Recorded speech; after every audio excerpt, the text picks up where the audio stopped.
They've won Tonys and Oscars and Emmys and Grammys. There's no red carpet because they're home in their jammies. From Melrose Place to Broadway to Janeway and her crew. Let Seth and James bring all the stars to you. Anywho. They're entertaining everyone, so who's gonna grouse? Just sit right back and you'll hear some tales on Stars in the House.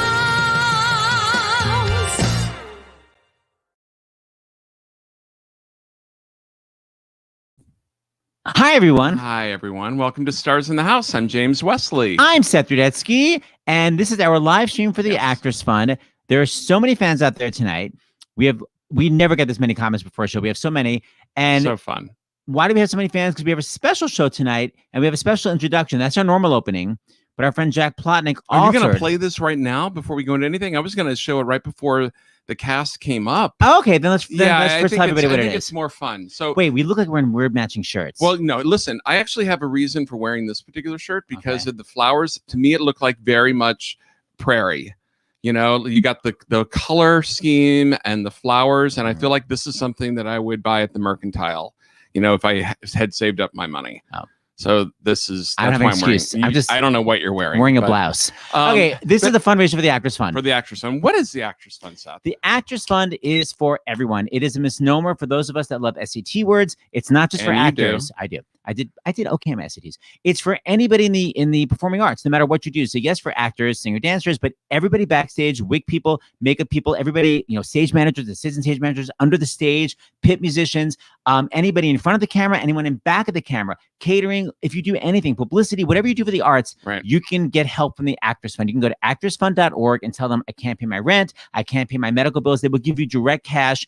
No red tape. They're so great, and they're up to now their second round. So if you've already gotten from the Actors Fund, you can now go back and get from the Actors Fund again. Absolutely, and so also with the Actors Fund, one of the amazing things, besides literally giving grants that are not loans, grants to people who need help with those basics that are in the performing arts around the country, they also can help navigate insurance, because a lot of people in the arts have lost their health insurance or in the process of losing it and are getting a $1,000 COBRA bill. And they can help navigate that world with the government, because now with the new stimulus bill, that's kind of taken care of with the COBRA payments, at least for the next 6 months. But the Actors Fund will help. They actually have a team that is dedicated to helping people navigate health insurance tonight. But if you were able to give, okay, let's just say it right now. Yeah, before Mandy's photobombing. People keep commenting. Okay, before the Little House cast comes out, we have never had this many people in a cast that have been so generous. Everyone's generous who comes on here. Everyone who says yes and is like, what am I doing? And I don't even know why I'm here. And I'm here. That's fine. Just tell me what to do. Yeah. But this cast is donating so many items. It is like a PBS pledge drive in overdrive. They all that's kept all going, for the Actors Fund. Yeah, they all kept going, I can do this, I can do this, I can do this, all for the Actors Fund. So make your regular donations, and you know, you donate at starsinthehouse.com. Yes. You forward it to donations at starsinthehouse.com, or you could also text it. Well, hold on. Well, before we got to that, yeah, but just people can start looking at that. You keep talking stuff. So you forward your donations to donations at starsinthehouse.com, and one of the cast members will read it.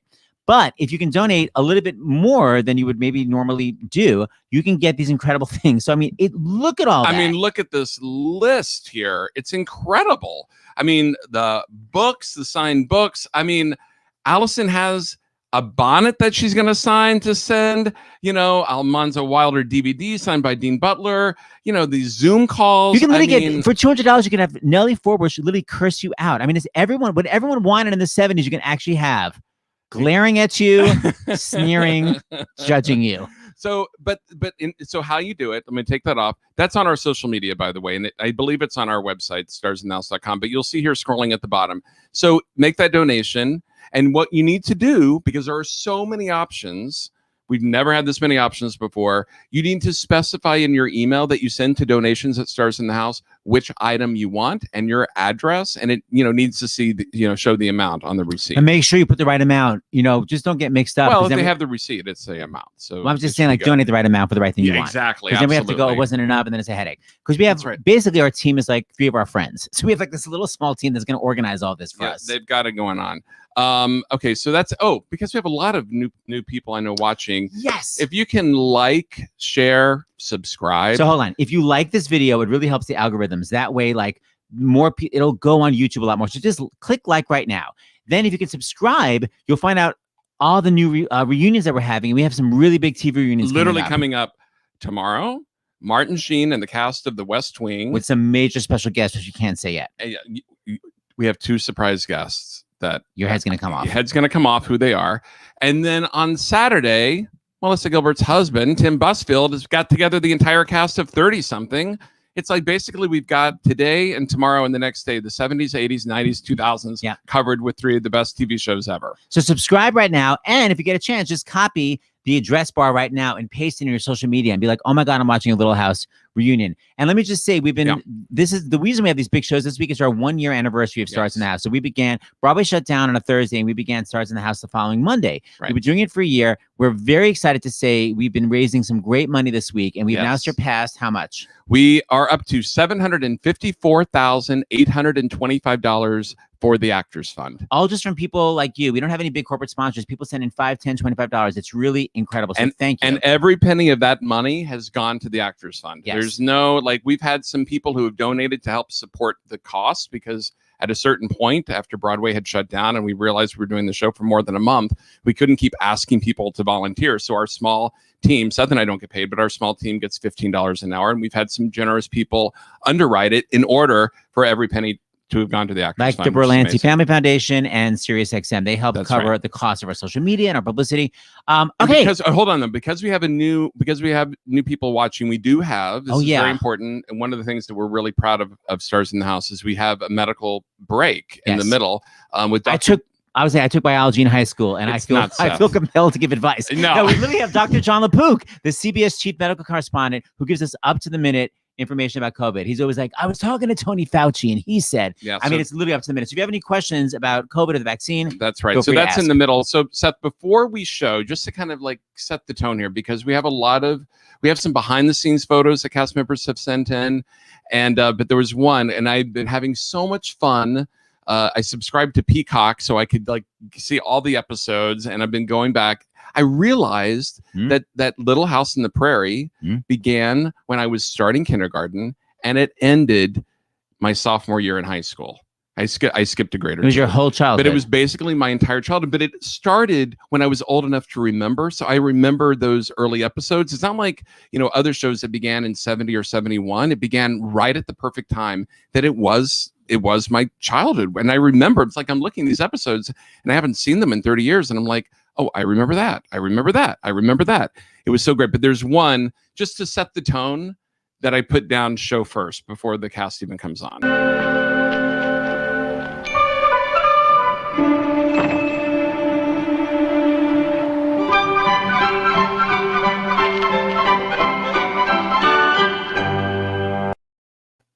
Just because it makes me happy. For $200, she will do that for you on Zoom. Right. She will recreate that moment. Okay. All for the Actors. So before we bring everyone on, we're about to do it finally.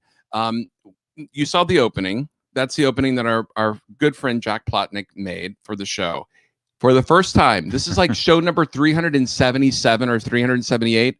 This is the first time cast of Little House in the Prairie we've ever altered our opening. It's ever been altered. I guess for your birthday or my birthday, but that doesn't count because that's just you and me. This is in honor of the cast. This is in honor of the cast. So Jack redid the opening to Stars in the House to spotlight Little House in the Prairie. Our regular viewers will. It's down there at the very bottom, Seth. It's the very last one. 2. How come I don't see it anymore? Oh, it's there right it is. there. Here we go. Enjoy. They've won Tonys and Oscars and Emmys and Grammys. There's no red carpet because they're home in their jammies. From Melrose Place to Broadway to Janeway and her crew. Let Seth and James bring all the stars to you. Anywho. They're entertaining everyone, so who's gonna grouse? Just sit right back and you'll hear some tales on Stars in the House. Yes, this is Stars in the Little House. And with that in mind, let's bring out the cast. Let's start with Almanzo, Dean Butler. Hey, how are you guys? Dean. Hi, Manly. We'll get to that, Seth. We'll get to that. Okay, very good. Please you guys bring are out. just high energy. High energy. That's right. Albert himself, Matthew. Hi, Matthew, with the most elaborate setup. Hello. Yeah, I have this recording booth at my house, and it's where all my equipment is. So it was either I lug it in the house or I do it out here. So hello. It also looks like your safe room in case anything ever happens. I never thought about that. That's a good one. All right. Put a lock on it. Let's bring out Nellie, otherwise known as Allison. Hi, Allison. Hi. Oh my God, this is great. I'm so happy. Hey, by the way, that beautiful blanket behind you, I'm just curious, did you make that? What is that? It has kitty cats on it. A lovely woman named Jane Jurek. She's on Facebook. Just a lovely person, a fan. Sent this to me. She made it. People make things and send me stuff. It's really, really cool. So nice. All right, let's start bringing out the Ingalls family. We have both Rachel Lindsay and Sidney. Hi. Otherwise known as Prairie. Hi. Hello, everyone. And next, your mother, Ma, otherwise known as Caroline Ingalls, Karen Grassley. Hi, Karen. Hi. So great to be with you. Ma Ingalls, great to see you. Seth, James, you guys are doing such a fantastic thing. Aw, thanks, Karen. Karen has been like so great about like how do we raise money tonight. So thank you, Karen. Karen has been leading the way to like how can we maximize the money. And the woman who put this whole thing together, by the way, let me see if I have the picture here. This is the last time we ever did anything with friends. Is the picture up here? No, ma'am. No, it's not up there. I'm going to show you a little bit later with Melissa Gilbert. Yeah. Hi, everybody. Hi, guys. Hi, neighbor. Hey there.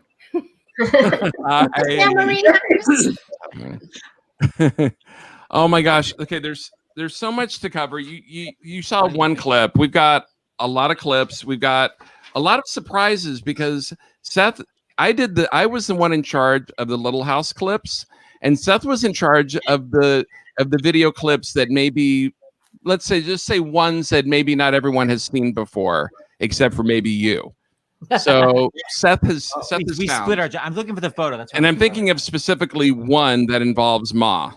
Am I trying to You know what? Why don't we do it now while we get this? All right. So this just goes to show you this isn't your typical reunion of a show. We've got a lot of other things going on too. Yeah. Now, so I know that Ma Ingalls loved to bake, and I assume that you were a cookie fan, but I didn't know that you were so fluent.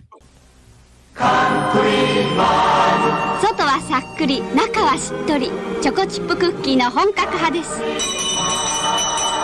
うご存知ですよね。藤屋カントリーマーム。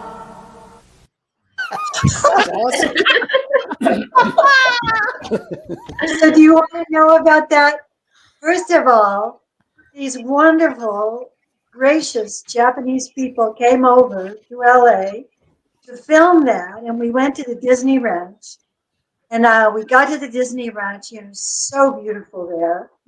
And the grass was not green enough for them. They painted the grass. So it would be really, really green. And we had to wait a long time for the grass to dry. And then when they had their launch of the product, that very week, there was a chocolate poisoning in Japan, and they had to suspend the whole thing. Oh my God. I was not I don't know. expecting It that. came out sometime later. Allison found it.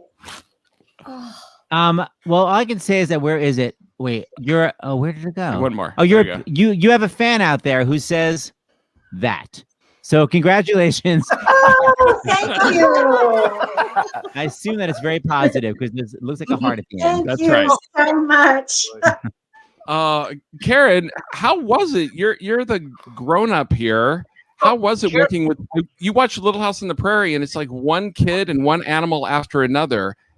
How did you manage as the matriarch with all of these kids and animals?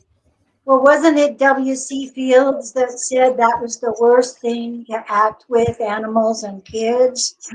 I don't agree Aw. entirely, with Oh, that. really?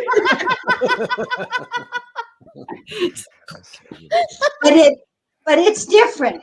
It is. It's different because the kids are so real. They're so fun, and my fondness for them was so strong. So it made it challenging sometimes because I didn't think it was always the greatest thing for them to have to work all summer. You know, it's like they're kids, right? So I had to kind of tamp down my opinions. Oh, you couldn't kind of say to their parents, like, why are you working your kids? Like, I hear you. Like horses. Wasn't allowed. But let me ask, were you a ma to the whole set? Like, Alison, did you feel comfortable going to Karen and being like, I need some motherly advice? Or were you kind of an enemy in real life also? No, I would. I don't think I thank you for motherly advice. And yeah, she wasn't ma to everybody. But if you were really nice to her, she could be ma to you in brief, bursts if she wasn't busy. Nice to know. Ma to me, hands down. I went to Karen for advice I don't even know how many times. I remember crying in her dressing room because I got in trouble with my real mom. And she said, "What's the matter, honey? Come talk to me." And was very sweet and gentle. Speaking of kids on the set, I don't know who sent this picture. These pictures are amazing. Oh, how adorable. Cuteness. Wow. I did. Oh, you- I did. Oh my God. Oh, such a fun memory. Why were you cheerleading? Oh, hold on. Oh, It was softball a game. fundraising game. Go ahead, Melissa. Oh. Oh, that was in Sonora, wasn't it? Yeah, we used to play an annual softball game with the local fire department to fundraise in Sonora, California when we went on location. Oh, and Wow. cheerleading. Oh my gosh, that's so great. So for those of you who don't live in California, Yeah. Sonora is up north. It's sort of on the way to Lake Tahoe, just east of San Francisco. So whenever we'd go and do a really beautiful, lush, somebody'd run away and run into the forest and never want to go home. That was always Sonora. It's where you get all those beautiful tall trees and the snow and Bubbling brooks and all that. rushing river. Big. Just nature. exactly like Minnesota. Yeah, yes, exactly. Yeah. You guys live up there, or would you commute there whenever you go to Sonora? We would go up for maybe 2 weeks and then we would get pieces from maybe 4 different shows and then they could be cut in, We did shoot the pilot up there and I have very, very fond memories of being there for the pilot. That's what I was going to ask about because Melissa, I think when I was asking everyone their favorite episodes, am I remembering right? You said the pilot was your favorite. I did. It just to me that's my phone, by the way. That's actually my landline. It's not my cell phone. I'm not that big of a doof. That's the buzzer downstairs in our apartment in New York City. I think that the pilot may be one of the most perfect films in its entirety that I've ever seen, certainly on television. I've watched it now from the eyes of an adult. Here goes my husband running to grab the phone. Tim, Melissa will do that for you on Saturday when you have to do 30 something. Okay. All right, go ahead, Melissa.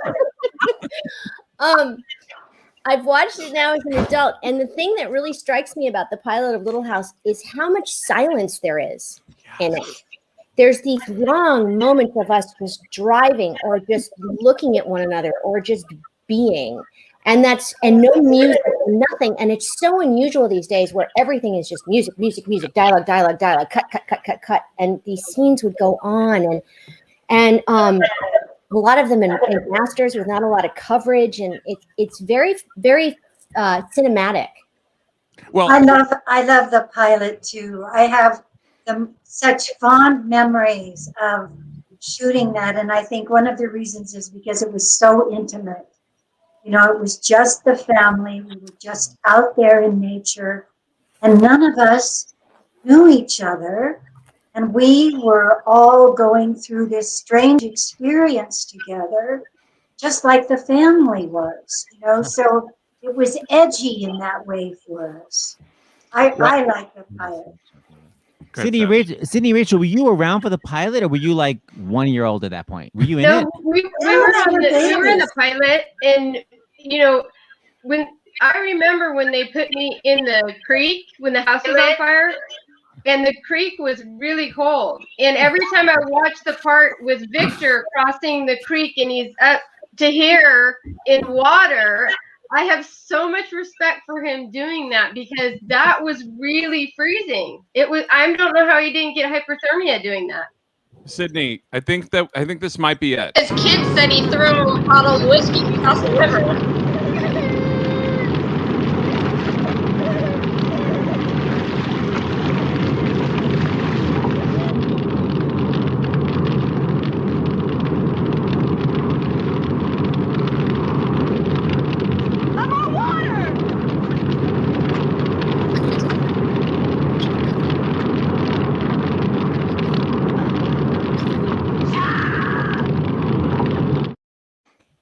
That wasn't the creek, but that was a terrifying scene. I mean, you could see when Melissa takes the bucket of water at creek, I'm sitting there, and when you watch it just a little bit before that, when they set me in the water, I'm happy, and then all of a sudden, as the water comes through my clothes, you can see I realize it's really, really cold.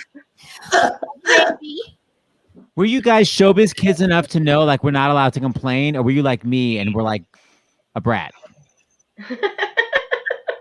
None of them ever complained. They were so disciplined, it wasn't real. Wow, it's impressive. Melissa, to your point about it being cinematic, I think this little clip is right after you left Ma's family, right? Because you're leaving your grandparents behind to go in the big woods. Yes, it totally tells the story, and your narration is great too, of course. Mary was afraid to go, but I knew nothing bad could happen as long as we had Pa and Jack. Jack is my best and truest friend, and Pa says there has never been a better watchdog. I knew there would be rivers to cross and hills to climb, and I was glad. But this is a fair land, and I rejoiced that I would see it.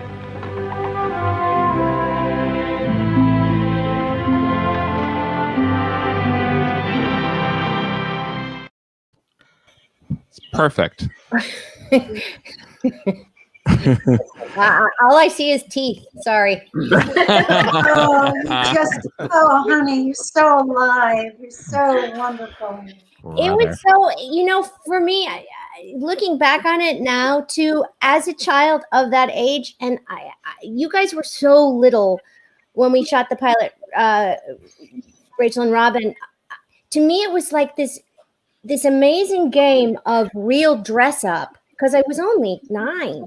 But then also I got to work with these adults who were my peers when I was working until they said cut, and then someone would say go to school half pint.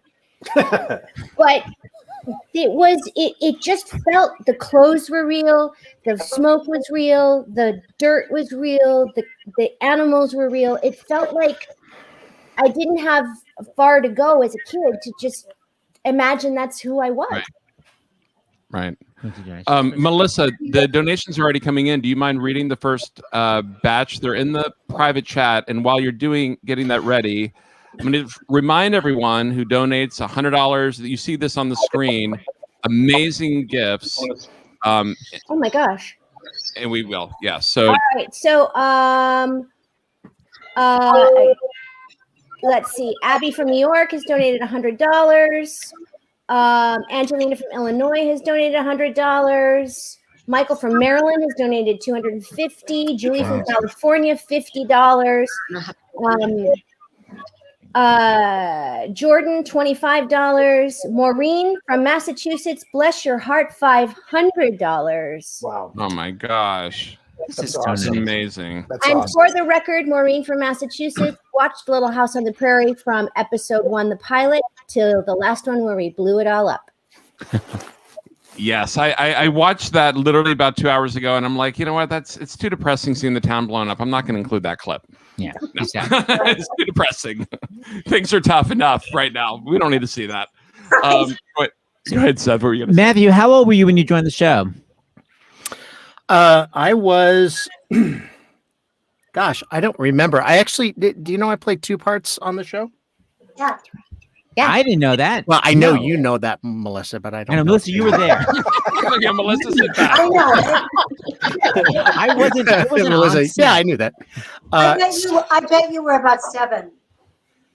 Yeah, maybe I was about 7 or 8. So I played Charles Ingalls as a little boy. I played Michael Lennon as a little boy in an episode, a really sweet episode called Journey in the Spring with a beautiful actress named Jan Sterling.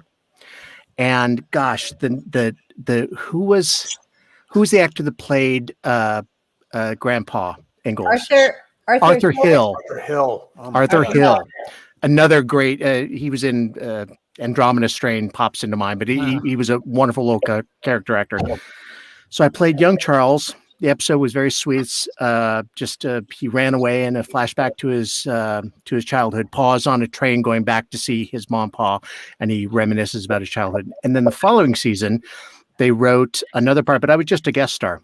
Then following season, he wrote an episode called I Remember, where Pa met Ma. And a young actress named Katie Kurtzman played Ma. And it was pretty much the whole episode, flashbacks back and forth, but it was where Ma met Pa and they were in school together, and you realize that they were going to make a life together and have this wonderful family. And it was, again, just a super sweet episode. And we filmed both of those up in Sonora, California. And then I guess maybe not the following season, but the season after it, maybe it was the following season, they wrote the part of Albert, and I was asked to do it. So I said, yeah, of course, I'd love to. It's amazing. What I remember, Matthew, as a kid is that I felt like it was the first time I'd ever seen adoption talked about on a TV show, on a network TV show. And what's fascinating, because Melissa's done our benefit that we do every year for You Gotta Believe, which is the only organization in New York that works and finds homes for older youth and young adults. Yeah. To see it represented on the screen, and then to later as an adult find out that there was more than one of you who were actors who had been adopted. Yeah. All of that, it was amazing. And the scene right here I'm going to show, I was crying as I was watching it. And it's when you're asking Charles if you can call him Pa. It might make things easier for the kids in town and all. Really? You're going to do this? Is that all? I thought you were going to think up something hard. I'd have to learn to spell or something. Then it's all right? It's fine with me. Thanks, Mr. Ingalls. I mean...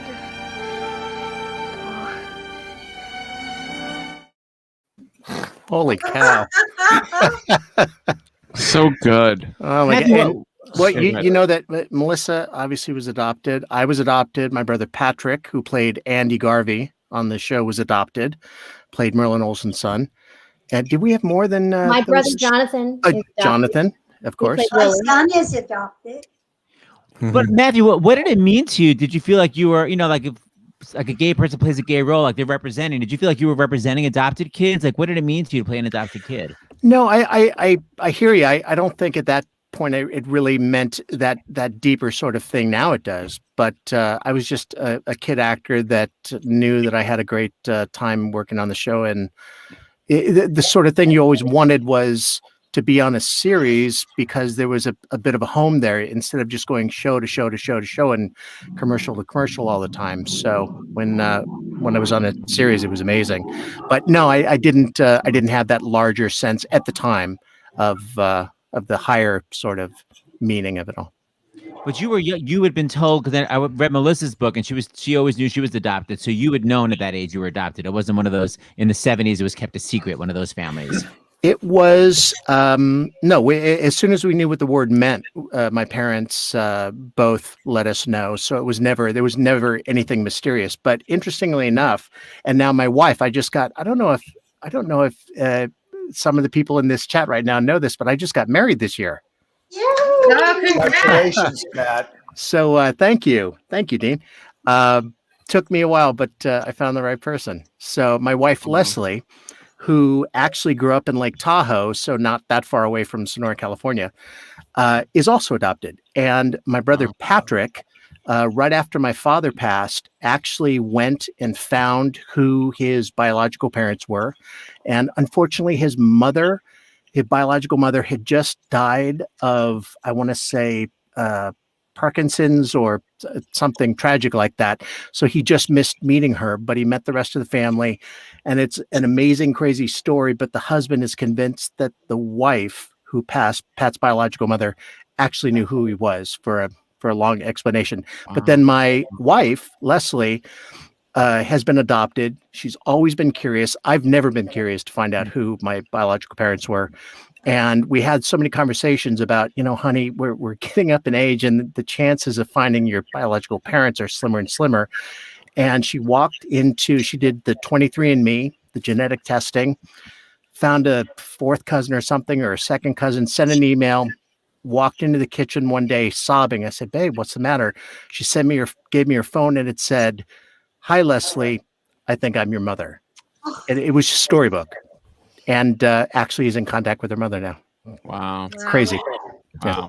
Oh, that's amazing. 23andMe has changed a lot of lives, man. I wanted to just show, because one of the things I loved about the episode too was that Laura was not happy that Paul was giving you the attention, and I wouldn't call her bratty. I felt like it was pretty normal. Melissa, what do you think? Laura was bratty about it? Laura has been anti-brother apparently for quite a while.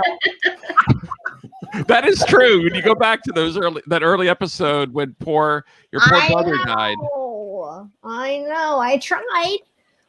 Yeah, I think maybe at first, but I think there is redemption in the end. And not only did we become brother and sister in that episode, but thick as thieves on the show. The two of us were really close, and off screen too, but that was before we were friends. I mean, none of that bled over in any way, shape, or form.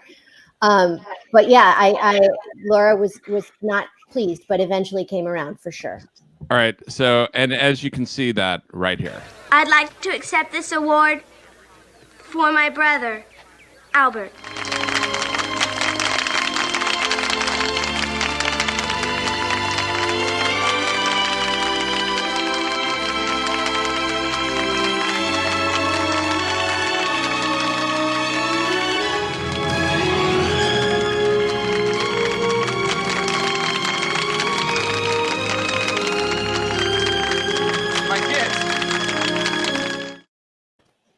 Yeah. Isn't it? It's really crazy. I haven't seen that clip in 15 or 20 years. My goddaughter and my friends' kids all watch the DVDs and have gone through them all and love them and learned them.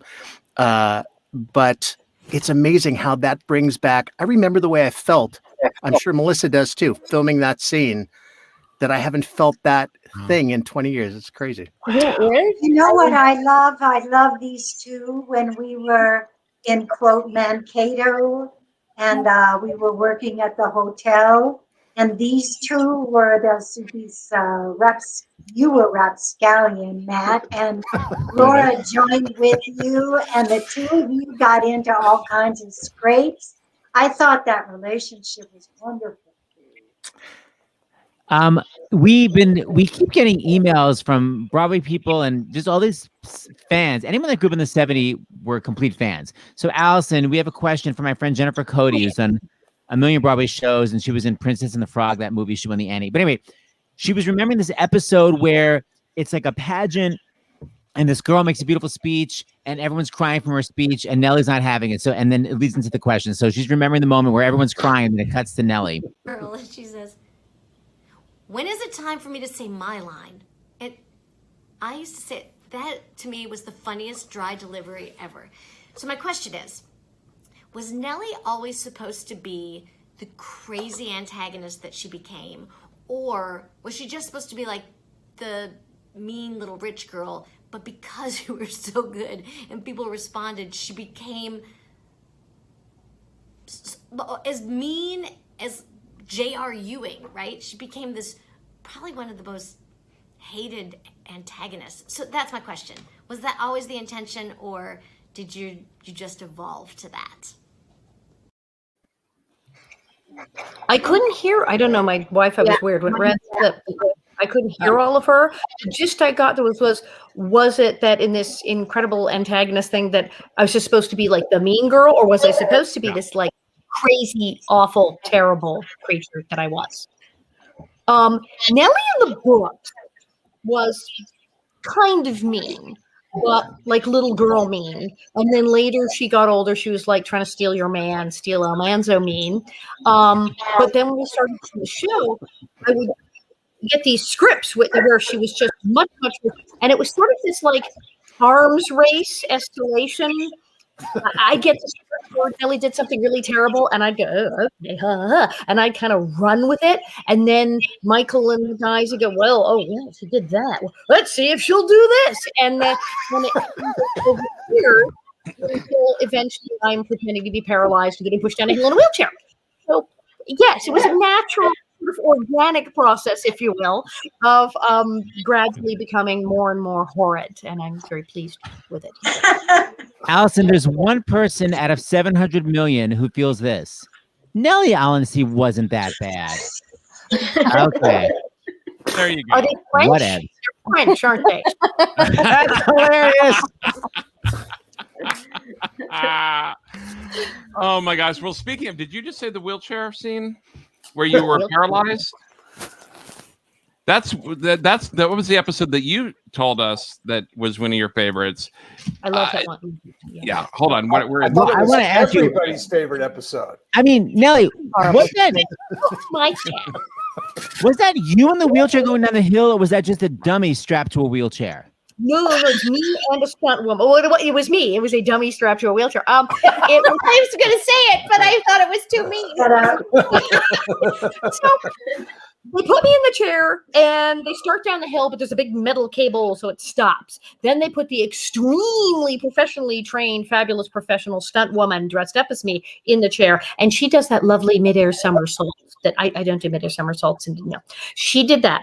Then they take me to another hill that was longer. It was over by the little house, actually. It took me to another hill that was longer and less steep, and put me in the chair and said, off you go. And no seat belts, no head, no padding. I was in a nightgown, my underwear, and bedroom slippers. And I had a real broken arm and went banging down this hill, screaming my brains out. And then they had me get in the plane spitting. So the combination is the lovely stunt woman flying through the air and me going, I in between. Yeah. Wait, why did you have a real broken arm? Melissa went crazy one day? Oh, yeah, blame it on me. I'm asking. I was skateboarding like the idiot that I am. I was skateboarding, and what's even worse is I was skateboarding and I wasn't doing like a fabulous stunt or anything dangerous. I was standing still, like in between things, and kind of just tipped over and fell over and managed to get a knot on my head, skin my knee, and break my arm, like by doing nothing. And wound up with this enormous cast. And of course, Michael, the producer, was like, you what? What they did is we'll work around it. We'll move this episode here, and oh look, you're in a wheelchair faking it. We'll say you really broke the arm, and we'll have the Doc Baker 1800s cast over the real cast, and that's what they did. It worked out quite well. Nellie, your mother wants you. You're such a good friend, Nellie.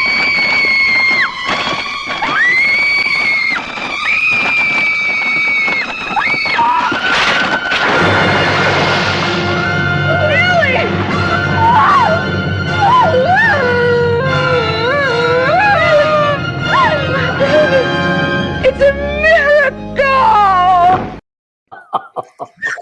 Come on now. It doesn't get better than that.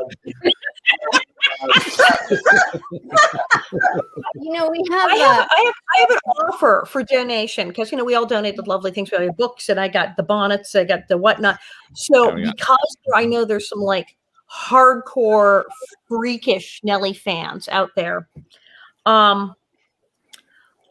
I will put this on my head right now. if someone. How much? How much? I see $1,000. This is going on my head. So Alison, go to Do the they private. get the wig?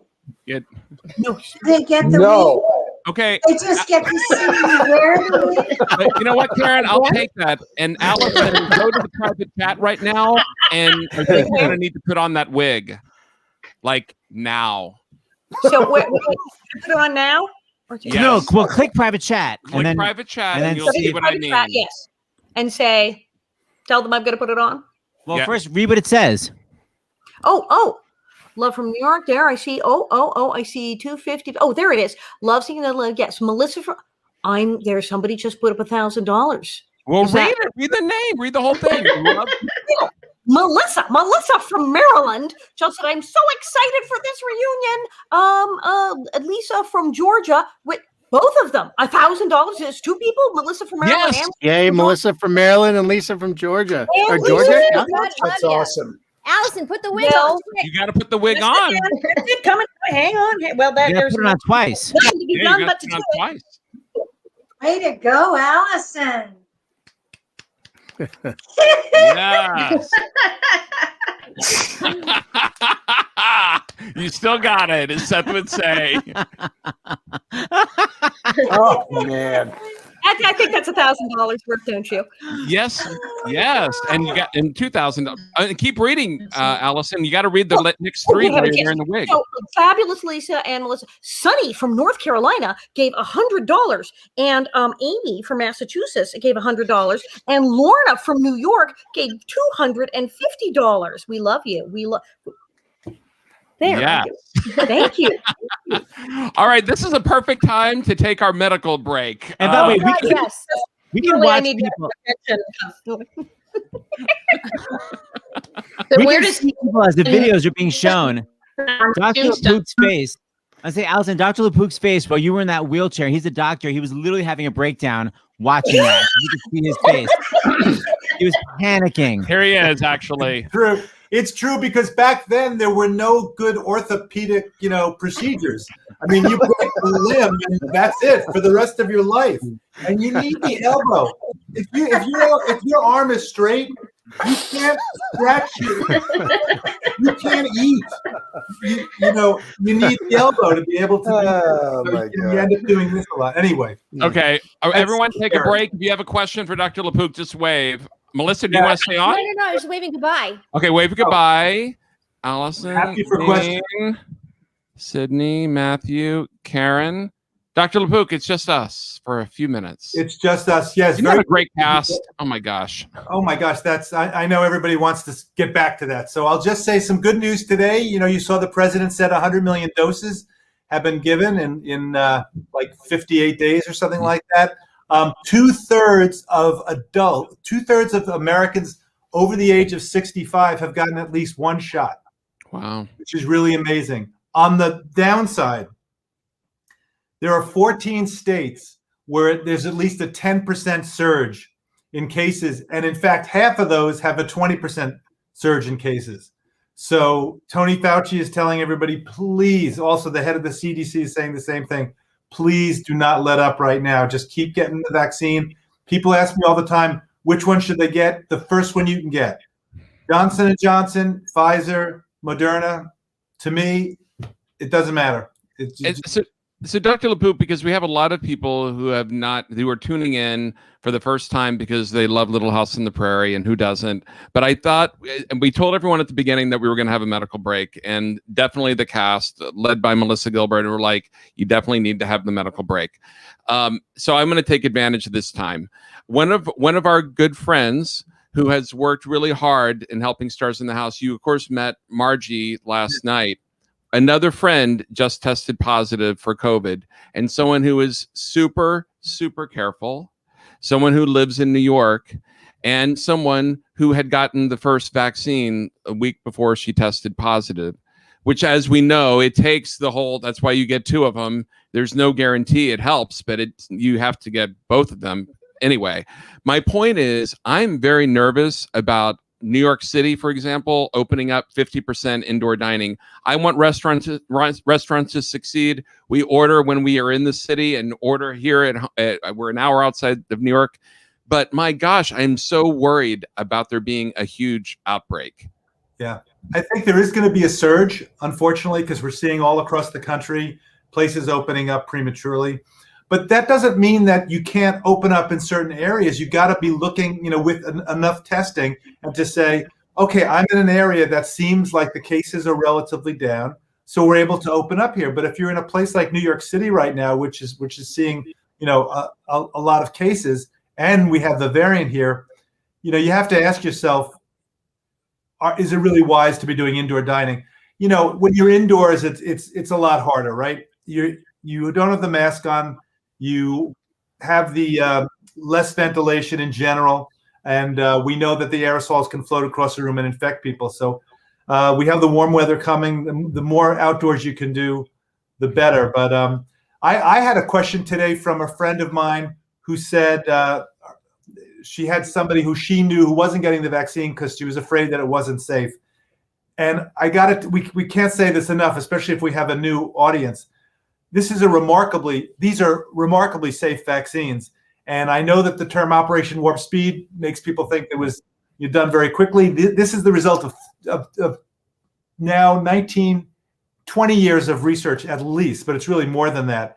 And then it just gets faster and faster and faster because they're able to improve on the technique. But this has been tested very, very heavily. The Pfizer vaccine had like 44,000 people in the trial. The Moderna had 30,000 people, 95% effective, 100% effective in the trials at preventing hospitalization and death. So when people are saying, I'm afraid there might be some reaction, I'm going to wait to see if it's tested a little. It was tested. That was the whole thing about when the President Trump was so upset that it wasn't out there before Election Day. It's because the drug companies and the FDA said, no, we're going to wait till we have enough people. So what that should buy people right now, and it would be a shame if they didn't take that purchase, is peace of mind. This was extraordinarily well tested. And now in the United States, we have 100 million doses. By then, we should be seeing the 1 in a million side effect. And we're seeing still a lot of safety. Right. Okay. Well, thank you, Dr. LaPook. Melissa, I'm going to bring you on for a second because Melissa actually told me right before the show about using the hand sanitizer. Melissa, what were you saying about the hand sanitizer and the amount of time? We went to our GP yesterday for our checkups because we're feeling safe enough in our vaccine situation, but we're masked up and we're super cautious. But she suggested or actually recommended that we use the hand sanitizer like we wash our hands. So you pump it on and you go the full 20 seconds till it has evaporated in order for it to be effective enough, just like you would wash your hands with soap and water for 20 seconds. And make sure you get under your nails and in between the webbing of your fingers and your whole hand. Yeah, I think it's a real good idea to have it completely evaporated. The mistake that people make when they actually videotape people is they miss the tips of their fingers. So what you do is you put, I wish I was looking to see if I had any Purell here, which I don't, but pretend I'm going to put this invisible Purell. It's in the palm of my hand, right? You dip your fingers into it, right? You dip your fingers into it and then you go. No. And that way, and the way they know that is they have this special UV light that lights up dirt, and they had people, doing the Purell and also washing their hands, and it's always the tips of the fingers that they don't get. And the other thing I heard too for ladies with longer fingernails, if you do that and then you scratch the little dip in, it'll get under your fingernails a bit because we carry a lot of stuff under our fingernails if our nails are longer. If you don't want to keep them clipped, which for me is a non-issue because there's chickens and a farm. And remember that you can't. Your hands could be full of virus. Don't freak out. You touch a doorknob, it's like Your hands could be full of virus. If you keep them under your neck, you can't give yourself COVID. It's got to go in your mouth, your nose, your eyes. So just calm down. Relax. Don't be freaked out. Keep your hands down there, and the first opportunity you have to wash your hands, you do that. But we really think that. The majority of the spread is through the air, through the droplets and the aerosols. and that's why we're making mistakes by going indoors too soon. I really think, and I think we're making mistakes by opening up too quickly. I mean, we are. We are. So you don't have, just because we're open doesn't mean you have to go out. How about that? We can all stay home. Go in, stay outside. Exactly. Stay outside or stay the hell home. All right, Dr. LaPook, thank you so much. We will see you tomorrow. See you tomorrow. Good night, Melissa. Night, Doc. That is true. So cute. Okay, hold on. Before we bring everyone, I just want to make sure that I have the amounts that are coming in are crazy. Crazy amazing. Look at all this, look people. at all that. You can go to our website for that. Holy cow. Melissa, Seth found this picture. This was like our last get together here. That's game night. Melissa, that's you giving clues. Game night in our apartment, you giving That's clues. right. That was exactly like a year and 5 days ago, right before we shut down. And do you remember the greatest clue of the night, the celebrity game? Was that not? That will go down in history as one of the greatest moments. I have never seen two people sitting across from each other. Tina Fey and who was your friend? Jane Krakowski. It was Jane Krakowski. Oh, no, it was Aaron. Oh, it was Aaron. It was Aaron. And we were playing the game Celebrity, and he got the clue, and he looked up he looked up and said, "You," and she went, "Tina Fey," and won. It was an amazing moment. The craziest thing I've ever seen. Oh, we miss you guys. We want to be back in the city. Too, Napes. All right. Let's bring on all of the neighbors. Let's bring on everyone who I wish were my neighbor. Sydney, Karen, Rachel, Allison, Matthew, and Dean. I want to talk to Dean. Dean Butler. Yes. You're on Little House on the Prairie, and you never had an 11 o'clock number. I didn't know you had this great voice until I was researching you. He was literally one of the stars of Into the Woods, like literally a Sondheim musical. He wasn't a star of like where they job in a TV star because they can't really sing. Like you were literally the star of a Sondheim show. How the hell did that happen? And why didn't you demand a song in Little House? Well, I did get a song on Little House, and I wanted to sing it nicely, and Michael forbid that. He said, "No, you have to sing it hillbilly." And it was a song called My Only Love and an episode called Divorce Walnut Grove Style.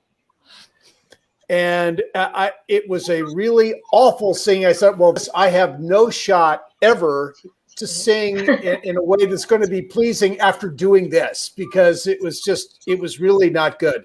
The Sondheim thing came along. I had done a tour of West Side Story in Japan. I did Tony in Japan, and for 10 weeks I was in great voice and came in and sang for Stephen and James Lapine and Paul Gimignani and Joanna Merlin, and they hired me 2 hours later. It was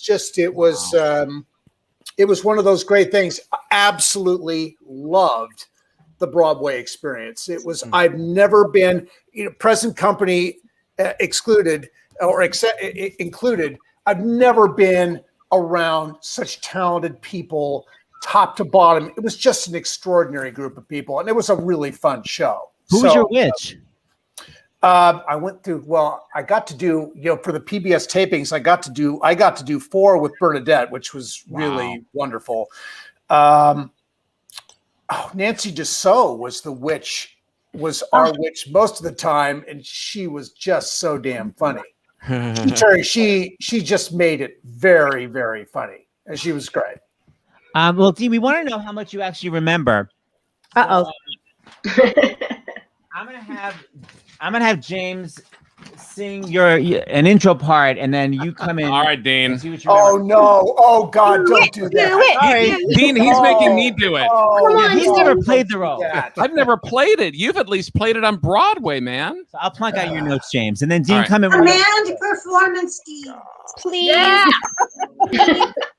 You know nothing of madness till you're climbing her hair and you see her up there as you're nearing her, all the while hearing her agony.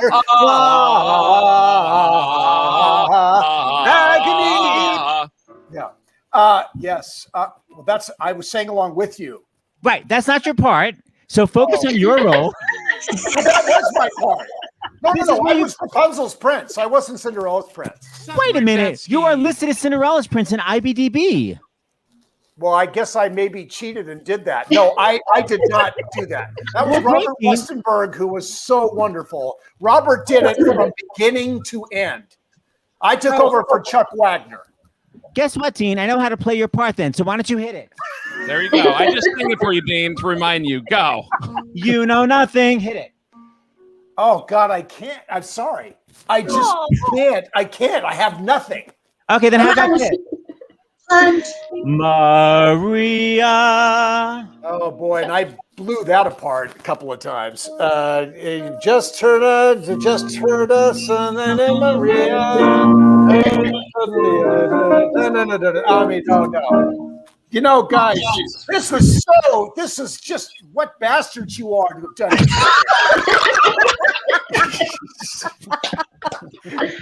Just wanted to clear that with you. You gotta know that takes a lot to get a cuss out of Dean. I like it. Well, we did it. Leave it to us. You sounded adorable. Oh my God! No, singing is. I worked really hard at it, but I did not keep it. I did not keep it up. There were just other things and yet it was some of the most fun, challenging. I've done 3 big productions: Company, West Side Story, and Into the Woods. And other than that, I have not done big musicals. And I just feel like getting the opportunity to do Sondheim shows, you realize in the community how people just kill for that opportunity. I mean, it's so good. Yeah. Well, Dean, it's fantastic. You got to do those 3 big ones. Yeah. I was looking forward to getting to do a small production here of A Little Night Music before the pandemic. Oh. But maybe, next summer. Were you going to be Madame Armfeld, Karen? Yeah. Oh, wow. Such a divine part. Rachel and Sydney, I read somewhere that your favorite episode was Christmas of Plum Creek. Is that right? Or Hanukkah. I can't remember which one. Which one was it? Actually, my favorite episode is The God Sister. Well, there's so many good ones. It's definitely tops on the list. Ma's Holiday's another one. There was so many good episodes, but definitely Christmas at Plum Creek's one of the top. But let's go, Sydney. Let's go back, and Rachel, I want to hear this because we do have a clip from it, and I watched that episode, and it's like a psychedelic, like this. The 2 of you. Is it the only time that both of you acted together? Well, yeah, technically, it was the only time we were both on screen. But for the fans that follow Little House, there's always these little nuances. Like in the balloon episode, I go up in the balloon and Rachel gets rescued. Or Rachel falls in the well and I come out. So there's always these little funny things. Yes, apparently I'm in a well somewhere still. Yeah. Okay. Here's the episode. So to remind people what it was. The strawberries, are they really too small? Yes, it'll take me a long, long time just to get enough for one pie. Well, I know a place where strawberries are as big as you are. Maybe bigger. Honest? Cross my heart, hope to die. Oh, if I could only see them. You can. Right now, if you'd like. Oh, yes, please. Oh, so precious. Oh, Lord, that's right before I get chased by the big spider. I hate spiders still today. Can't stand them. Well, I'm glad I didn't have that one. When we filmed that like on a green screen. And what Rachel actually picked up was like a blown up balloon that had sauce on it. And she had to like rub it on her face to make it look like she took a bite of it. But you couldn't, it wasn't actually food. Wow. There wasn't anything there. Wow. Always the mysteries of TV. And actually, there's a TV question. One of your big fans, like I said, anyone who grew up in the 70s, is Kristen Chenoweth. And she texted me. She has an emergency question for y'all. Love her. Yeah, I have a question. I would like to ask the cast of Little House on the Prairie what was the longest day that y'all ever worked? That's my question. Love her so much. Kristen Chenoweth, I love your work. Thank you so much. She loves you I guys think so the much. longest day for me was the day of the bull. Now, the bull had to be tranquilized so it would lie down and play dead. And you kids don't remember because you went home and the vet came in and the vet started giving the bull shots. And Mike and I stood around and drank coffee and smoked cigarettes and waited for that bull to fall over. Oh, wow. And that thing was so tough. And the vet began to get really worried. You know, he said, I don't know if I can give him anymore. I'm afraid I'm going to kill him. Wow. But finally the bull laid down. And then we could be sad that he was dead. But you know, sadly, that bull got hooked and he went to Betty Ford for around 2 years. It was hard. The junkie bull. We kids went home. We were sort of, they were merciful because since kids clocked out in 9 hours, unless you were one of the adults who got stuck being kept later, there was a huge chunk of people who went home after 8-9 hours. And then even then they tried not to do the crazy 16-hour days the other shows did. But then we had those episodes of like things like Bulls Not Going to Sleep, all baseball games or football games when you had to be in the stands because you were cheering for nothing. You spent several hours in the heat. And it was it would happen until you passed out, basically. Yeah, that was horrible. It was so hot. It would give us these cold rags, you know, to put on our necks because people were passing out. Wow. I mean, Sean Penn passed out. Who did? Sean Penn. Oh. Wait, he wasn't even on the show. He just passed out randomly at his house? He passed out in Malibu. We were in Simi Valley. It was a whole thing. No, Sean's father directed the show a lot. Yes. His dad directed. He was on the show. He was an Leo ex Penn directed background actor. It was just a random comment. Okay, we want donations read. And Matthew, since you're literally in a professional studio, would you please read them? It's under the line where it begins with John from California. Oh, wow. You're going to have me put on my The old glasses, huh? specs? Wow. Hey, and I have to say, can you hear me okay? Yeah. Yes. I have to say, I don't know if Kristen's watching right now. I was a friend of Kristen's I've lived in New York City for 20 years. I just moved back to California, but we had a mutual friend in common, and Kristen and I spent a lot of time together. She's a doll. It was pre-Wicked days. Okay, so what am I'm looking at the private chat? Yeah. It starts with John from California. John in California. John. 5:53 p.m., Matt. Okay. Or James can read them. Yeah, you know what? I'm sorry. I'm kind of blown here. I got it. So John from California contributed $300. Laura from Colorado, $200. Chris from New Jersey, $150. Paula Ray from Texas gave us $100. Joanna from Ohio, $100. Brenda from Arizona, $250. And it looks like Rachel from Pennsylvania, $100. And Dinah, $100. Very generous. Thank you all. Thank you, everyone. I did not mean to ignore any of you. I just couldn't see it. No, that was the brutality. Yes, you did. You a faker. And just to remind everyone, the cast, so many cast members we got Karen's book. By the way, the Karen's book that isn't even out yet. Not even released yet. Not even released yet. And also, there we go.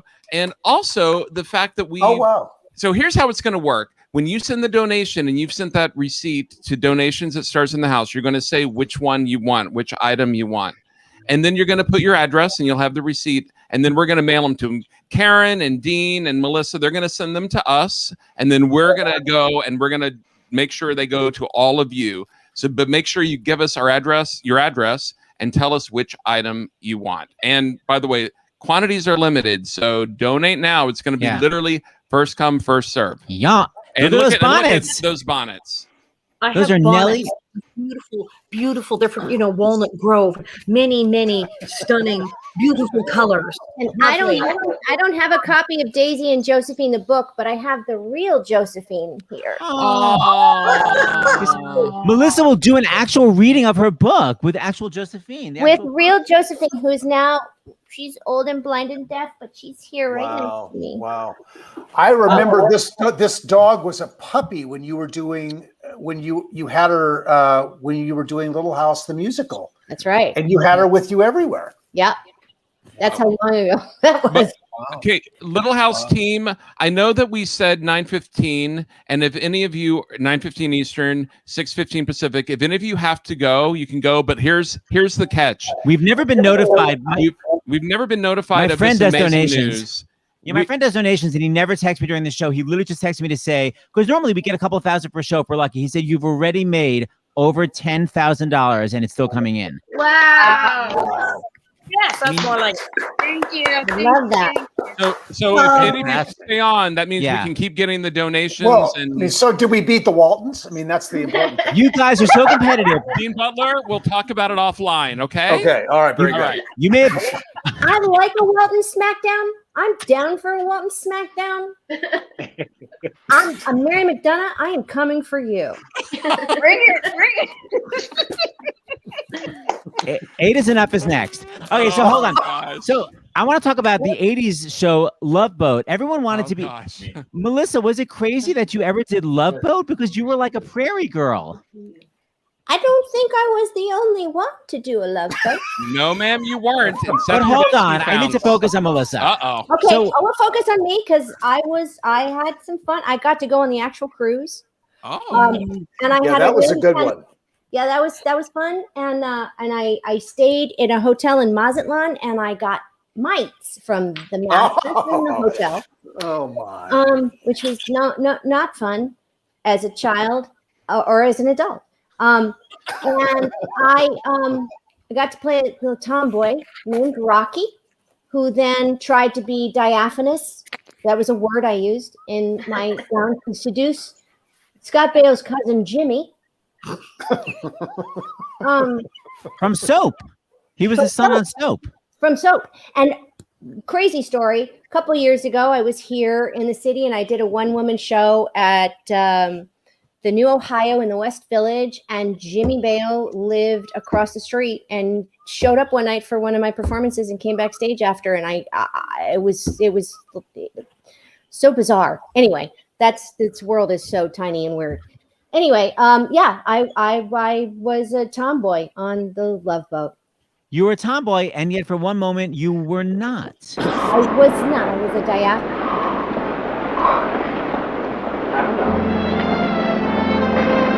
Darling, don't stare. You'll just make her feel self-conscious. Honey, you look beautiful.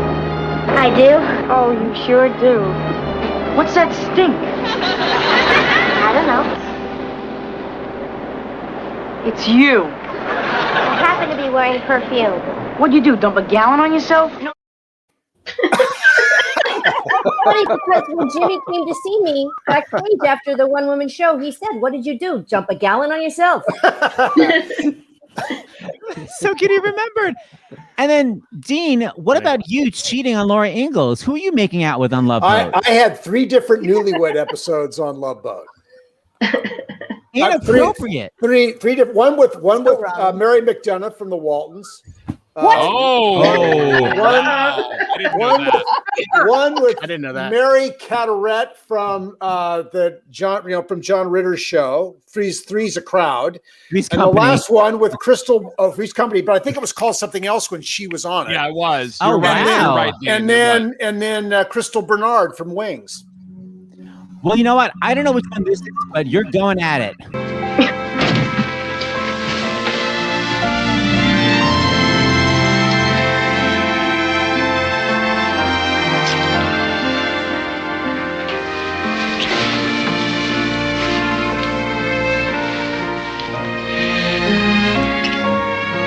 Aren't you gonna get ready for bed? Listen, honey. I'm gotta go do something right away.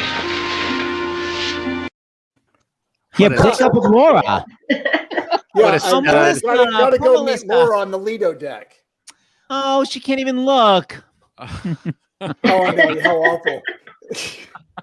Inappropriate. And then, Karen, we need to discuss seeing Ma Ingalls in a one-piece bathing suit. It was shocking. I remember this as a kid, and I could not believe I was seeing Ma Ingalls on the Love Boat. I was freaking out. Karen? Yes. How can you do that? We expected to see you in a Prairie dress. I was so thrilled to get into modern clothes. I'm sure you were. And to have makeup, makeup. I mean, I had wonderful makeup for Little House, don't get me wrong, but makeup and a hairstyle. and I got to show some of my natural figure and some of my not natural figure. Oh. Because they really wanted to help me out with that swimming suit, I'll tell you. Yeah. Those are actually Ann Miller's legs. They superimposed. Incredible. Take a look. How amazing.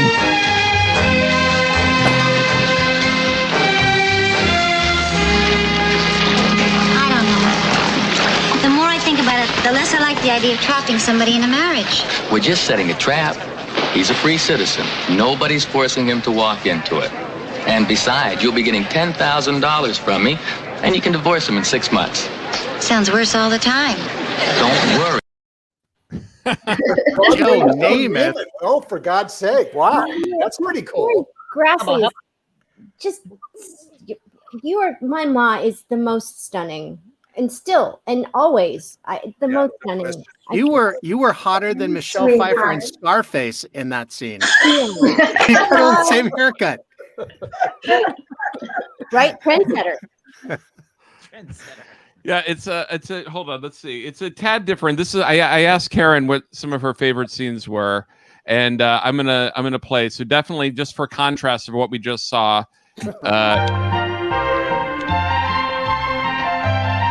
That's not the one. That's not the one. That's actually from the Christmas episode. Hold on, where is this down here?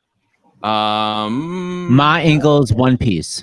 It's not Ma Ingalls One Piece. Oh no, this is actually one that where you were when you were at the river and you had the guest star who was like the hunky guy who was coming, and of course, Gil Gerard. Yeah, Gil Gerard. There you go. Who do you want to settle down with me anyway?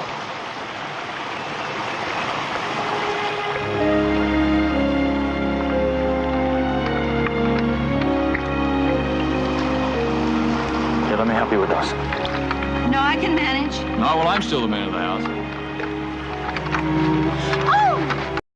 Oh! He even said he was a man of the house. Something was going to happen if Michael Landon didn't come back. Hubba hubba. All right, we have to discuss that. We've read Melissa's book, and wait, time out. I was on Love Boat too. I thought I was going to be the next person. No. Oh, we all have a love boat. I totally made out with Vicky Stubing, Jill Whalen, great girl. Okay, David, try to find it ASAP while we talk about this. Hold on, we're going to find it. We'll move on. We'll move on. Actually, it was pretty nice, girl. Well, she was great. I do have another Love Boat clip because everyone seemed to play sort of different characters when they did Love Boat. But for some reason, Allison, you're the same biatch you always were. Right now. Hi, Becky. Hi, Beck. Hello, dear. I've been thinking of something, Jeff. What's that? I don't need a double after all. But, sweetheart, you're the one that hired her. That's right. That's why I'm the one to fire her. Either she goes or I go. Now, Becky, be reasonable. My contract says nothing about being reasonable. Wow. Wow. Oh my God, love it. Nancy Culp, Miss Hathaway played my aunt. It was like the best. I had so much fun doing that. I had so much fun. And then I was a hooker on Fantasy Island. So well, the next time you come on the show, we'll make sure we have that clip. Hey, Sydney, could you go to the private chat and read the donations? I believe they begin with Amanda. Yeah, let me get up there. Amanda from New York donated $200. Thank you. Renata from New York donated $100. Thank you. Christine from New York donated $100. Thank you so much. Roxy from Indiana donated $100. Thank you. Tracy from California donated $100. Thank you very much. Wow. Thank you. Trisha. Oh, thank you, Trisha, everyone. sorry. No, that's amazing. Oh my gosh. Okay, so Seth, of course, by the way, Matthew, now Seth is off screen literally because he's looking for your damn clip. I shouldn't have said anything. I'm sorry.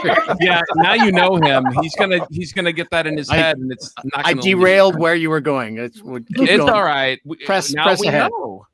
Here's the clip I was going to show before, because this is what Karen had said after the house is built, and it is a really sweet moment from the show. I want to show it while Seth is looking for your clip, Matthew. Nice. So sweet. Great. Nice.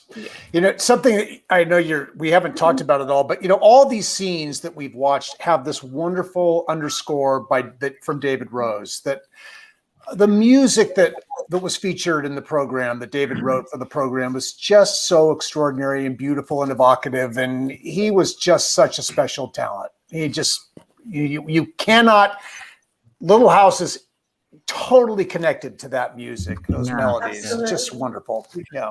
And So David Rose was married to Judy Garland at one time. For those, David Rose was married to a lot of people at one point. I mean, he was a busy guy. Wow. Matt, it looks like Vicky's taller than you. What's up with that? Oh my gosh. Guess your wrist must still hurt a lot. My wrist is fine. You won, that's all.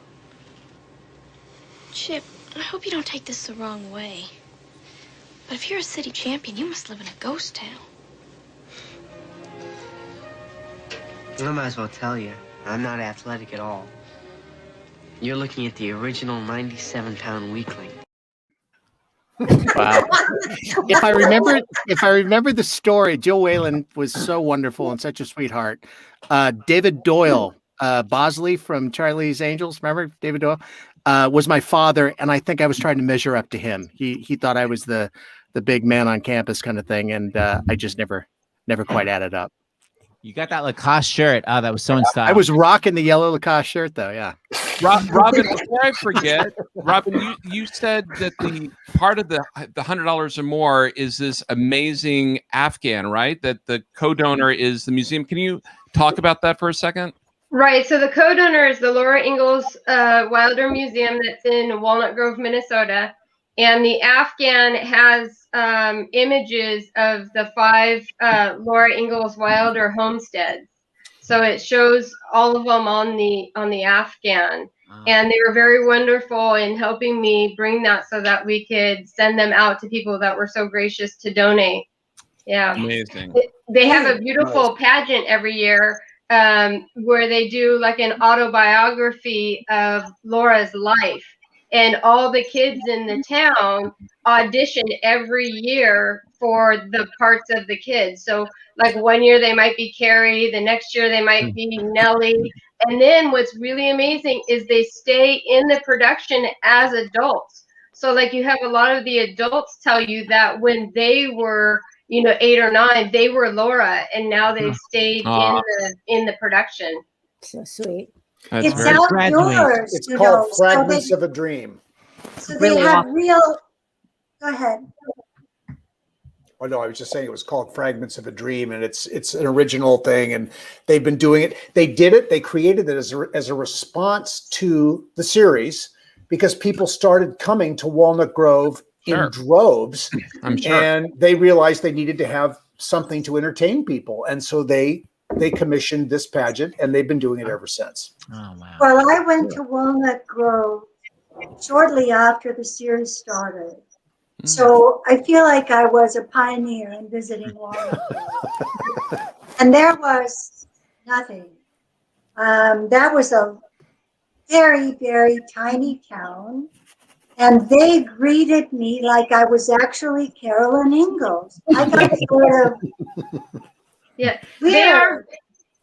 It was so fantastic. And then when I came into the school gymnasium where all the children were collected, they started playing, the school band started playing David Rose's theme. Oh. And I thought I was going to cry.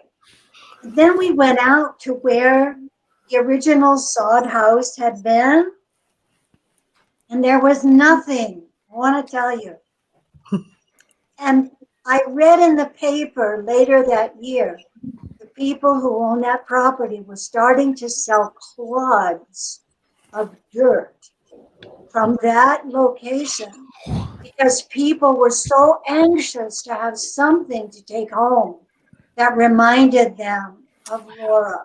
Wow. Yeah, the town literally puts everything on hold during the pageant, and everybody pulls together and volunteers. So what's really wonderful is it doesn't just create income for the museum, it actually stimulates the economy for the whole town because people stay there, they buy food, they buy groceries, and they've worked really hard on preserving a lot of things. Like, unfortunately, the sod house doesn't stand anymore, but they still take people out to stand on the banks of Plum Creek, and you can still see where it is. And they have graciously donated a whole room to the series. And Alison, I think you donated hosiery, and now your wheelchair is there from Really? hospital. And, you know, there's I gave them a copy of the wig. I gave them some stuff. They have my pantyhose because when I first went there like 9 years ago, I had to go get in Plum Creek, and I actually plopped down in Plum Creek and went, "Mother!" and like splashed around. But I was all dressed up, and I had my good dress and my hose and everything. And so I went, well, these are ruined, and like threw the pantyhose in the trash. And after I left, someone got them out of the trash, rinsed them off. The weirdest thing. So I went back and I gave them my socks. And one year I said, we'll have the socks now. So they have various garments of mine in a case. It's the freaking. That town is, what is it, population 800 now? Remember, it was 600. There were no population. Yeah. 600, 700, 800.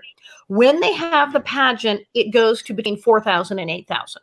It's like that kind of number. It is that freaking deep. And they just, it's really big. Alison, they do a great job. Go ahead, Karen. You do a great job. Alison, I have some great news and some maybe embarrassing news. Which one do you want to hear first? That's usually the same thing in my life. Pantyhose? No, the donations continue to come in, and I think you need to put your wig back on. So go to the private chat, and we want to see the damn wig, and we're going to put you here. Oh, sure. Where does it start here? Is that Meg from Maryland? Yes. It sure is. Look at that. Well, Meg from Maryland, indeed, has contributed to the Actors Fund. We thank her. Meg from Maryland has indeed put up $1,000. And so, Meg from Maryland, $100. Wendy from California, $100. Becky from California, $100.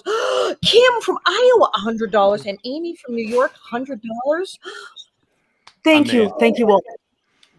Yay. Wow! Right into that camera, Melissa. You weren't kidding about the Little House on the Prairie fans. I told you these guys will. They're serious. You were not joking. We're Prairie strong. We are Prairie people. We get things. We're Prairie strong. So are the Waltons. Oh, Seth. Whatever you think. I think the Waltons are cute. I think sometimes the stories you hear from the fans where they watched it as a kid and then they passed it to their kids and now their grandkids really shows the fortitude of the show and the meaning that it has to the fans. And our fans, Little House on Prairie fans, are the best fans in the world. Oh yeah. Anyway, anyone who grew up in the 70s. The world and the Waltons didn't come in France. There's no Waltons in France. I'm just saying. When we were really new on the air, if I went to the hardware store, they would say, the guy behind the counter would say, well, how's Grandpa? Oh, that's you, Michael Lerner. Because he thought I was Michael. So, I was always, as politely as possible, I was always saying, oh, no, actually, it's Little House. Yeah, we do look a lot alike, la. And then I met Michael in Santa Fe years later, and she said, Karen, now they are thinking that I'm you. So it went back and forth. Well, you know what? My friend Steve Wishnoff just texted me, and he has an idea that we do a game night, Little House versus the Waltons. Totally in. Oh, yeah, absolutely. My gosh. Oh, my God, we can't wait. Wow. Okay. All right. But, I cannot believe it's so late and there's so much more to cover, and we're not going to be able to cover everything. So we'll save some of the clips for game night now that we've decided that. But Seth, we have to talk because Melissa, you talk about it in your book.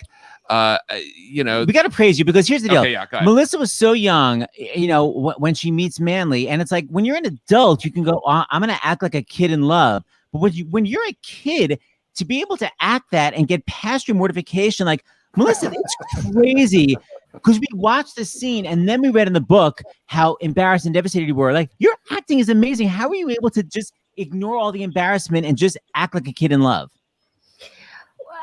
Well, first of all, I don't know that it was so much embarrassment as it was just kind of uncomfortable. Like being thrown in the deep end and not really knowing how to swim. I mean, that's sort of the only thing I can liken it to. And at the time, and looking back, I was so in my own perspective of all of that. And now I look back and think, "Oy, poor Dean." This grown-up man who now has to tread this really fine line of playing a romantic relationship with a child. I mean, a 16-year-old kid, but the ages were correct for the 1800s, not for the 1900s. Yeah. And then I think about everybody else and having to acclimate and write that appropriately and figure out how to navigate that. And how are you going to get her to have a baby in a year? I didn't even shave my legs, so I was like, beyond. I would ask Alison about it because she's like a year older than me. So I'm way older than you. I'm 2 years older than you. I'm way older. But at that time, at that age, she was like my go-to for adolescent questions. And should have come to me. But no, Melissa, in the book, I don't recall how you wrote this. The toughest part of the first kiss was your mother off camera wailing and crying. And it was just it was incredible. Barbara is off camera going, like with her fists in her mouth while I'm having my first on-screen kiss with a grown-up person. It made it all so much more charming. Wait a minute. So on much more Broadway, mortifying. Yeah, for you. On Broadway, normally parents are not allowed backstage. You were allowed to have your mother next to the camera. Here's the thing. My mom didn't come to the set very often. That day, she thought, I need to be there. This is a big day for my girl. I want to see this. How many moms watch their daughter have a first kiss ever anywhere? No one. Yeah, right. Let's all relive the devastation. Sweet 16.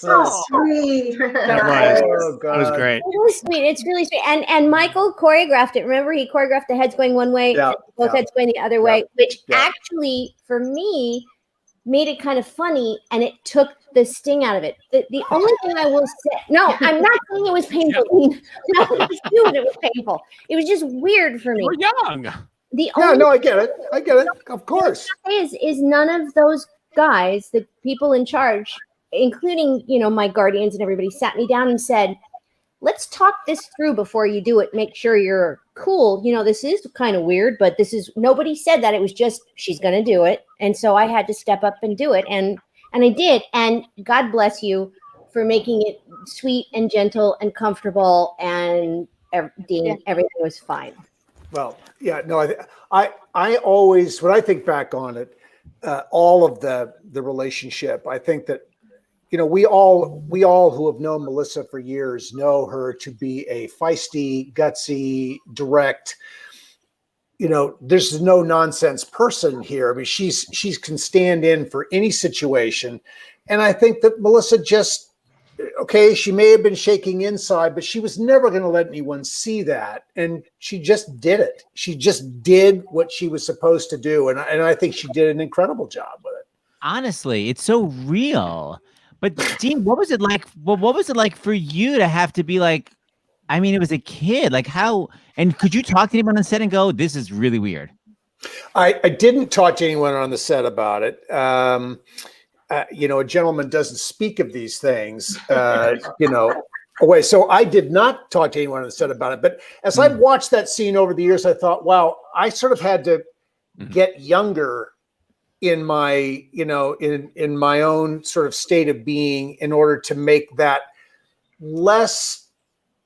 perhaps less threatening for her and for the audience who did not want to have any sense that Laura was, out of her element or beyond what she was capable of dealing with. So it was a really fine line. And I think Michael was, I think incredibly conscious of all of that and was just, and so, we just kept it very, very low key. And by the way, in the book, as far as I know, he was actually she was 15 and he was 40. No. 10, they were 10 years difference. They were 10 years difference. No, 27 and 17 when they. His math is horrible. My research is only good for Love Boat. Okay, so before we go, we're actually putting on a performance. Well, yes, but first we have more donations. Okay, just read the donations in the chat. So. Who's on their gig? Who? Karen, do you want to read them? Karen, want to read the donation? Sure. They're in the private chat, the one that was sent at 6:29 Pacific. I have cerebral palsy, and the episode Town Party Country changed my life. Little House taught me to be a good person. Love you all. I still watch today. Suzanne, $250. Thank you. Thank you, Suzanne. Laura from Massachusetts, $100. Thank you. Allison from Washington, $100. Thank you. Annette from Illinois, $100. Thank you. These are no small amounts, you guys. This is amazing. Carl from DC, $100. Thank you all.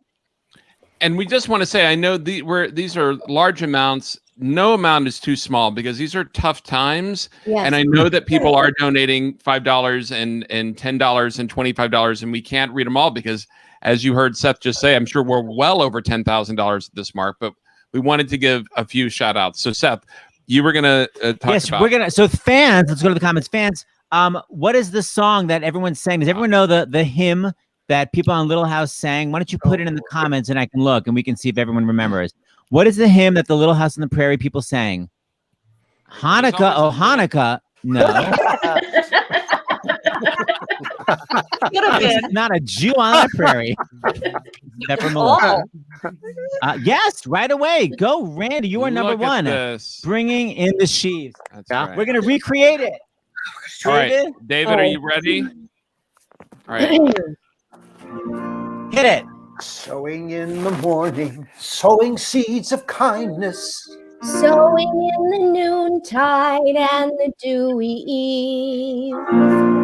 Waiting for the harvest and the time of reaping. We shall come rejoicing, bringing in the sheaves. Nice. Bringing in the sheaves. Bringing in the sheaves. We will come rejoicing, bringing in the sheaves. Bringing in the sheaves. Bringing in the sheaves. Everyone. Rejoicing, bringing in the sheaves.